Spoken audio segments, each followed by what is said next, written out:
네, 안녕하세요. 홍익대학교 경영대의 홍기훈입니다.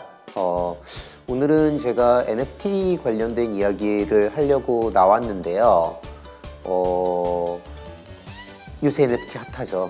정말 핫한 것 같아요. 어딜 가도 NFT 이야기들을 하고, 사실 NFT로 돈을 많이 벌었다는 사람들도 꽤 됩니다. 그리고 돈을 잃었다는 사람들은 아직 나타나지 않은 것 같아요. 그게 아직은 시장이 굉장히 초기 단계다 보니까는 다시 구매를 했던 NFT를 팔 필요는 없을 것 같아서 아직은 막 뭐 돈을 잃었다는 사람들은 많이 안 나오는 것 같은데, 어쨌든 NFT를 사고 싶어 하는 사람들은 주변에 굉장히 많은 것 같습니다. 그리고 재밌는 거는 예전에 블록체인이나 코인을 할 때는 그래도 크게 뭐 관심만 가졌었죠. 크게 관심을 갖고 있지는 않았던 그 게임 업체들이 계속해서 이제 이 시장을 두들기고 있는 상황이고요. 그러다가 보니까는 상장사들, 얼마 전에 삼성전자까지 이제 여기에 뛰어들었죠. 그래서 상장사들까지도 이 NFT 시장에 관심을 갖고 NFT를 어떻게 자기네 비즈니스에 녹여가야 할까를 고민을 하고 있는 상황인 것 같습니다. 얼마 전에 현대차 그룹에서 강의 의뢰가 들어왔었어요. NFT 관련돼서 임직원들한테, 특히나 임원들한테, 리더들한테 이제 강의를 해달라고 이야기를 하시더라고요. 그래서 예전에 코인 때는 대부분 금융사들 강의를 제가 많이 나갔었습니다. 그래서 뭐 증권사라든지 은행이라든지 뭐 그런 데 임원들을 대상으로 강의를 많이 했었는데, NFT의 세계가 열리면서 좀 제가 강의하는 대상들이 확장이 됐던 것 같아요. 그래서 오히려 증권사나 은행에 계신 분들보다는 현재 그냥 일반 기업들에 계신 분들이 굉장히 많이 관심을 갖고 있고요. 이게 아무래도 NFT의 특징 때문인 것 같은데, 그런 좀 사회에서 코인과 NFT를 둘 다 똑같이 블록체인 기반이고 코인 기반임에도 불구하고 다르게 보는 시각들과 다른 기업들이 관심을 갖는 이유들과 뭐 그런 것들을 좀 풀어나가기 위해서 일단 현재 상황을 좀 알아야 새로운 현상에 대해서 이야기를 할 것 같아요. NFT라는 게 예전에 정말 듣도 보지도 못한 현상이거든요. 과연 이런 물건이라고 보기보다는 현상이라고 보는 게 더 옳을 것 같은데, 뭐 이후에 더 얘기를 하겠지만, 이런 현상을 우리가 어떻게 받아들여야 할지에 대한 고민을 하려다 보면 사실 누가 돈을 얼마를 벌었다, 뭐 어디서 어떻게 돈이 돌더라라는 이야기도 자극적이고 재밌기는 하겠지만, 생각을 해보시면 예전에 야, 내가 어렸을 때 삼성전자 10만 원 하던 시절이 있었는데 10만 전자에 사서 팔았어 라는 정보를 누가 줬다고 생각을 해보세요. 관심 있으세요? 관심 없죠. 왜냐하면은 이미 그거는 과거의 정보잖아요. 그 사람이 돈을 번 거고. 근데 지금 NFT 시장을 봐도 누가 얼마 벌었더라가 굉장히 핫해요. 근데 그거는 사실 우리들한테 큰 정보를 주지는 않거든요. 과거에 그랬던 거지. 우리가 정말로 예를 들어 삼성전자에 투자를 해서 돈을 벌고 싶다면 삼성전자라는 기업과 그 미래를 이해를 해야 되는 거거든요. 결국에는 그 내재 가치라는 것은 그 증권이 아니면 또는 어떤 현상 아래 깔려 있는 그 실제를 이해를 해야 되는 거라 사실은 기본으로 돌아가야 되는 겁니다. 근데 그런 것들이 잘 이루어지지 않고 누가 얼마 벌었다에 집착을 하다 보면, 아니면 집중을 하다 보면 아무래도 현상적인 부분에만 보다가 버블이 터질 때 피해를 입을 수 있기 때문에, 저는 오늘의 컨셉을 기본으로 돌아가서 도대체 NFT가 왜 나온 것이며 어떤 사회적 맥락에서 나온 것이며 도대체 이걸 어디다 쓰는 물건이며 뭐 그런 얘기들을 좀 해보려고 하고요. 우리가 사는 세계가 디지털로 이동한 지는 좀 됐습니다. 한 1990년대부터 이미 이런 얘기들은 계속 나왔고요. 그 당시에는 인터넷이 막 활성화가 되지 않았기 때문에 이제 상상으로만 존재했죠. 80년대 후반, 90년대 초반까지만 해도 소설에 등장하던 이야기들이었습니다. 온라인에서 우리가 생활을 영위를 하는 것들. 그렇죠. 근데 90년대 중후반이 들어서면서 기술이 발전하기 시작합니다. 그리고 ADSL 뭐 아니면은 여러 가지 인터넷 기술들이 발전을 하기 시작을 하면서 우리가 이게 실현 가능한 게 아닐까라는 생각을 하게 됩니다. 그리고 2000년대에 들어서면서 드디어 인터넷이 터지죠. 광케이블들이 깔리고 인류에게는 기술적 자신감이 붙습니다. 그러다 보니까 매트릭스 같은 영화들이 나오는 거예요. 미래지향적인 영화들이 나오고 아바타 같은 영화들이 나왔죠. 그게 뭐냐면 기술의 발전이 인류의 상상력을 자극했다고 저는 생각을 합니다. 그러다가 보니까 우리는 어느 순간부터 우리가 디지털의 세계에서 살 것이라는 믿음이 확고해졌어요. 예전에는 반신반의했죠. 아, 과연 우리가 정말 디지털의 세계에서 사는 날이 올까? 라고 의문을 가지고 있고 그렇게 됐으면 좋겠다라고 생각을 했다면 지금 그 누구에게 물어봐도 당연히 우리는 온라인의 세계에서 살 것이고 우리의 삶이 디지털화가 될 것이다 라는 이야기들을 굉장히 자연스럽게 받아들이는 시대에 왔습니다. 메타버스는 꽤 오래된 이야기입니다, 사실. 그래서 제가 이제 출퇴근을 할 때 지하철을 이용을 합니다. 그게 시간에 잘 맞춰서 굉장히 좋아요. 서울은 차가 많이 막히잖아요. 근데 지하철에 타서 저는 이제 9호선 완행을 굉장히 즐겨 타는데 앉아서 갈 수 있어요. 그럼 앉아서 제가 뭘 하느냐? 논문을 꺼냅니다. 아니면 책을 꺼내요. 그래서 이제 저는 되게 아날로그적인 삶을 추구하다 보니까 논문을 많이 보거든요. 종이 논문을 많이 보는데 하루는 이 가방에 아무것도 없더라고요. 지하철을 탔는데 그래서 나 지하철에서 뭐 하지? 라고 하다가 오랜만에 넷플릭스를 꺼내봤습니다. 제가 넷플릭스를 거의 안 봤어요, 원래. 왜냐하면은 그걸 보는 것 자체가 막 정신이 사납고 막 그래가지고 잘 못 보고 있었는데 너무 할 게 없는 거예요. 이게 완행이니까 거의 한 여의도까지 가려면 한 4, 50분이 걸리는데 이제 할 일이 없으니까 넷플릭스를 꺼냈습니다. 근데 당연히 아무것도 안 본 상황이니까는 별게 없어요, 그 안에. 그래서 이것저것 뒤지기 시작을 했어요. 이것저것 뒤지다 보니 제가 재밌어 하는 것들을 클릭을 하게 되잖아요. 한 4분, 5분 정도 이것저것 뒤지니까 볼트론이 알고리즘 추천에 뜨더라고요. 되게 신기하죠. 이게 정말 우리 세대한테는 추억의 이제 그 애니메이션인데요. 1987년에 킹라이온이라는 이름으로 나왔었습니다. 제가 어렸을 때고 아직도 기억나는 게 줄 서서 이 장난감 사려고 로봇 장난감 사려고 문방구 앞에 줄 서서 기다리던 기억이 있는데요. 이건 안 볼 수 없잖아요. 그래서 거의 2022년에 그 지하철 안에서 제가 볼트론을 보기 시작을 했습니다. 이게 정말 신기했어요. 어떻게 내가 이거를 원하는 걸 알까? 애니메이션을 클릭도 하지 않았는데 이게 뭐냐면 일단 그 알고리즘 자체도 대단하지만 2022년에 제가 87년에 보던 애니메이션을 그것도 심지어 지하철에서 볼 수 있다는 거가 사실은 이 디지털로 이동하는 세계의 핵심이라고 생각을 합니다. 그런데 더 중요한 건 여기서 내가 원하는 거를 온라인으로 옮겨놨잖아요, 이거는. 그것도 굉장히 중요해요. 근데 더 중요한 게 뭐냐면 사실 나는 이 넷플릭스라는 플랫폼이 없었고 이 추천 알고리즘이 없었으면 볼트론을 봤을 리가 없어요. 그렇잖아요. 나이가 이제 40이 넘어서 지하철에서 제가 볼트론이라는 걸 일부러 구해서 볼 리는 없잖아요. 무슨 소리냐면 이렇게 세상이 디지털로 이동을 하면서 나의 삶도 바뀌게 되는 겁니다. 이게 되게 중요한 얘기거든요. 내가 원하는 게 온라인에서 구현이 되는 것도 디지털라이제이션이겠지만 그 디지털 세계에서 존재하는 현상들이 내 삶에 영향을 미치는 게 사실은 디지털 트랜스포메이션의 핵심이라고 볼 수 있습니다. 그래서 단순한 디지털화는 우리가 사는 아날로그화 되어 있는 정보를 디지털로 바꾸는 과정이라고 할 수 있습니다. 그런데 디지털 트랜스포메이션이라고 한다면 그거는 새로운 디지털 기술을 이용을 해서 넷플릭스 같은 걸 이용을 하는 거죠. 이용을 해서 기존의 과정이나 정보나 상품, 조직 더 나아가서는 우리의 사회와 인간의 삶을 변화시키는 걸 디지털 트랜스포메이션이라고 이야기를 합니다.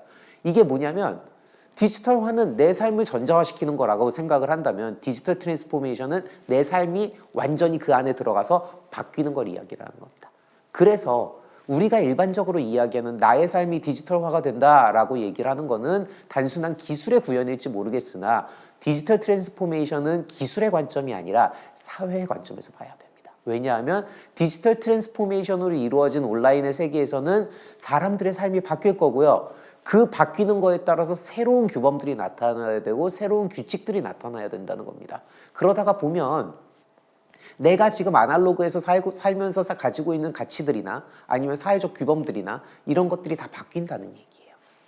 그러면 그거를 어떻게 우리가 소화해내야 되고 어떻게 적응해내야 하느냐의 문제가 생기잖아요. NFT는 그런 관점에서 굉장히 중요하다라고 볼 수 있습니다. 그래서 메타버스라는 개념을 일단 잡고 넘어가겠습니다. 메타버스란 현실 세계를 기반으로 인터넷, 광학, 센서, 컴퓨터 기술 등을 통해서 디지털로 구현한 가상 세계, 증강현실 등을 연결하고 조합한 세계고요. 결국에는 디지털 트랜스포메이션으로 만들어진 세계입니다. 즉 나의 삶은 아날로그적인 삶이 존재하고요.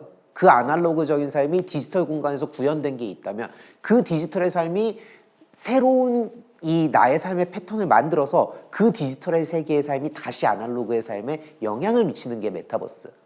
즉 그냥 우리가 얘기하는 아바타들 나와서 큰 머리 가지고 왔다 갔다 거리면서 온라인에서 채팅하는 그게 아니라 거기에서의 삶이 존재하고 아날로그에서의 삶이 존재하고 둘이 왔다 갔다 거리는 거를 메타버스라고 정의하는 겁니다. 얼마 전에 2011년 말이에요. 2011년 12월 3일 세컨 서울이라는 프로젝트가 있었습니다. 이게 뭐냐면 서울을 온라인상에서 새로 만드는 거예요.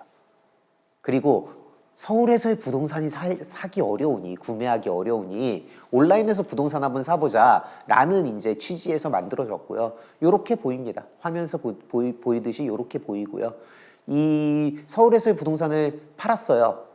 온라인에서 구현을 해서. 그래서 선착순 1000명이 모두 접수된 지역은 회색으로 표현이 돼 있고요. 완판됐습니다. 서울의 주요 상권이 사실상 다 팔린 거죠. 재밌는 건 몇 가지 여기서 우리가 알아야 될 것들이 있어요. 일단 디지털 부동산을 팔았다 그러거든요. 이게 과연 디지털 부동산일까요? 그렇지는 않아요. 왜냐하면 이거는 파일입니다. 그렇죠. 전자 파일이에요. 디지털 파일인데 그거는 옮길 수 있잖아요. 정의상 부동산이 될 수 없어요. 디지털 파일을 판 거지 정확히는 그 디지털 부동산을 판 건 아닙니다. 즉 동산을 팔았고요. 문제는 동산을 팔았으면 우리 현실 세계에서 동산을 팔았어요. 예를 들어 요거를 내가 팔았다고 생각을 해보세요. 그럼 이거의 소유권이 넘어가겠죠. 나는 돈을 뭐 한 예를 들어 10,000원을 받고 이걸 팔았어요. 그러면은 여기다가 이름 쓰나요? 이제부터 이거 내 거라고 쓰지 않잖아요. 그거는 초등학교 때나 하던 거고 이거는 그냥 내가 가지고 있기 때문에 내 겁니다. 즉 현실 세계에서는 현실 세계에서의 동산의 소유권은 점유로 인해서 결정이 된다는 의미입니다. 뭐냐면 내가 가지고 있으면 내 거예요.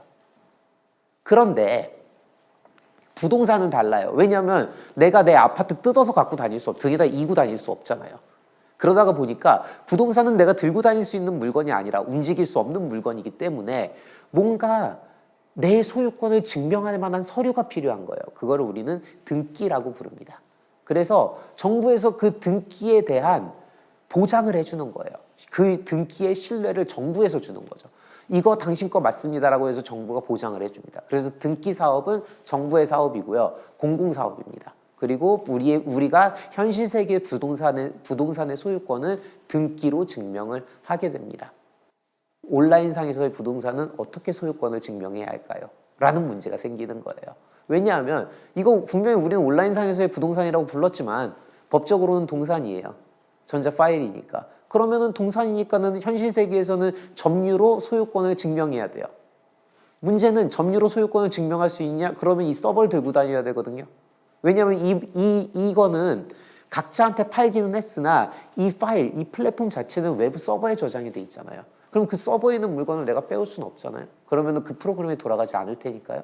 그렇기 때문에 결국에는 디지털 상에서의 자산은 동산임에도 불구하고 외부 서버에 저장돼서 개인이 갖고 나올 수 없기 때문에 어떤 형태로든지 등기가 필요하게 됩니다. 그게 현실 세계와 디지털 세계에서의 큰 차이예요. 우리가 디지털 세계로 도대체 디지털 세계를 왜 이렇게 이야기를 많이 하느냐라고 이제 계속 물어보시는데 2020년과 2021년의 경제 성장률을 보시면 확실히 알 수 있습니다. 2020년에 보면 우리가 코로나 팬데믹으로 인해서 경제 성장률이 다 마이너스를 기록을 했어요. 21년이 되면서 어느 정도 리커버리가 일어나고는 있는데 경제 회복이 일어나고는 있는데 문제는 경제 성장률이 생각보다 그렇게 높지 않다는 거예요.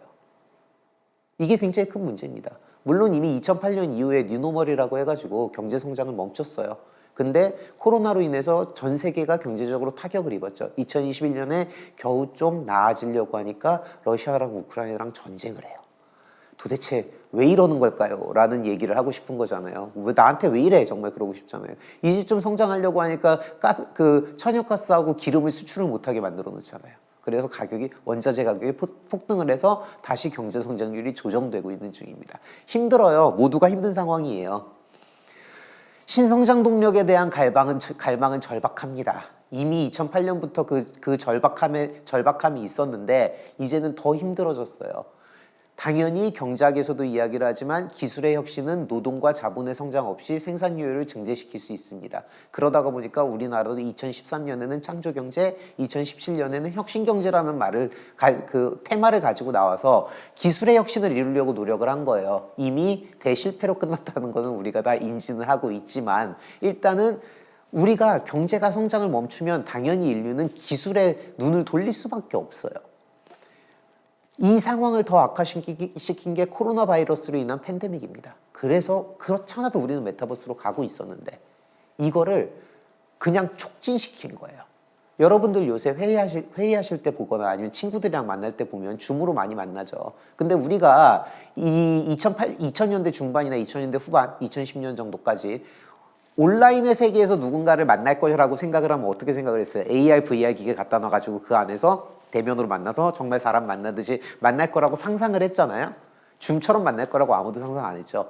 기술이 완전히 무르익지 않은 상황에서 코로나가 터지면서 우리는 지금 우리가 가지고 있는 기술로 메타버스를 구현해낸 겁니다. 그러다가 보니까 부족함이 많아요. 제페토도 마찬가지죠. 우리가 생각하던 아바타와 제페토의 아바타는 매우 다르죠. 이렇게 머리 큰 아이들이 돌아다니면서 이렇게 2000년대식의 애니메이션으로 이걸 할 줄은 몰랐어요, 우리가 사실. 근데 문제는 코로나가 터지면서 이게 다 필요해진 거예요. 그러면서 다 온라인으로 아직 미성숙한 단계에서 진행이 빠르게 이루어진 상황입니다. 그러다가 보니까는 우리는 어떻게 보면은 디지털 세계에서의 삶을 강제당한 건데요. 아까 말씀드렸듯이 우리가 기술적으로도 그렇고 사회적으로 그렇고 디지털의 세계로 넘어가는데 아직 준비가 안 돼 있던 거예요. 심지어 기술이 준비가 안 됐기 때문에 우리는 그 디지털 세계에서의 삶의 규범이라든지 규칙이라든지 패턴이라든지에 대한 고민이 사회과학적으로 충분히 이루어지지 않았던 거예요. 인문학적으로는 더더욱이나 이루어지지 않았던 상황입니다. 근데 어쩔 수 없이 디지털 세계로 건너가는 상황에서 이러한 것들이 하나하나 필요해졌고 인간은 어떤 동물입니까? 소유욕이 매우 강한 동물이잖아요. 그러다 보니까 제일 먼저 해야 되는 게 뭐냐? 이 파일 누구 건지 확인해 봐야 돼요. 그래야 일단 거기에서의 삶이 해결이 되잖아요. 그러다가 보니까 NFT라는 개념이 나온 겁니다. 일단 금융산업과 문화예술산업을 중심으로 이야기를 풀어나가려고 합니다. 왜냐하면 우리가 온라인상에서 살 때 이제 온라인상에서 우리가 구매를 할 때라는 얘기가 아니고 삶을 영위를 할 때라는 얘기입니다. 삶을 영위를 할 때 오프라인상에서의 모든 삶을 온라인에다 갖다 놓을 수는 없어요. 그거는 불가능해요. 왜냐하면 온라인상에서 우리가 먹을 거 먹을 수 없잖아요. 그렇다고 오프라인 내 현실 세계에서 내가 배부르지 않고요. 거기서 내가 게임으로 운동을 할 수는 있으나 실제로 운동을 할 수는 없어요. 이게 무슨 소리냐면은 온라인상에서 이루어지는 삶은 대부분이 결국에는 컨텐츠 중심으로 돌아갈 수밖에 없습니다. 내가 뭔가를 시청한다든지 아니면 내가 뭔가를 즐긴다든지 내가 뭔가를 소통한다든지 얘의 방식의 삶만 디지털로 넘어갈 수 있지 실제로 오프라인의 모든 삶이 넘어갈 수는 있지 않아요. 그게 이제 굉장히 크게 잘못된 부분 중에 하나인데 우리가 온라인에서의 삶만 영위할 거라고 생각하는 사람들은 뭔가 굉장히 잘못된 생각을 갖고 있어요. 한 300년 뒤에는 모르겠습니다. 근데 내가 살고 있는 동안은 온라인에서의 삶의 부분이 있을 것이고 오프라인에서의 삶의 부분이 있을 거예요. 근데 그 온라인에서의 삶의 대부분의 삶은 컨텐츠 중심으로 돌아갈 수밖에 없습니다. 이미 우리가 유튜브를 본다거나 넷플릭스를 본다거나 뭐 이런 것들이 아니면 인스타그램을 한다거나 이런 것들이 이미 메타버스거든요. 그런 것들이 다 아니면 게임을 한다거나 그런 것들이 결국엔 다 컨텐츠잖아요. 그럼 컨텐츠가 있으면 뭐가 있냐? 결제가 일어납니다. 그래서 결국에는 문화예술 산업하고 금융산업 중심으로 디지털의 세계는 돌아갈 수밖에 없습니다. 왜냐하면 그것밖에 할 수 있는 게 없어요, 아직은. 그래서 제가 이제 오늘의 이 얘기를 풀어나갈 때 금융산업과 문화예술 산업을 중심으로 이야기를 해보려고 합니다.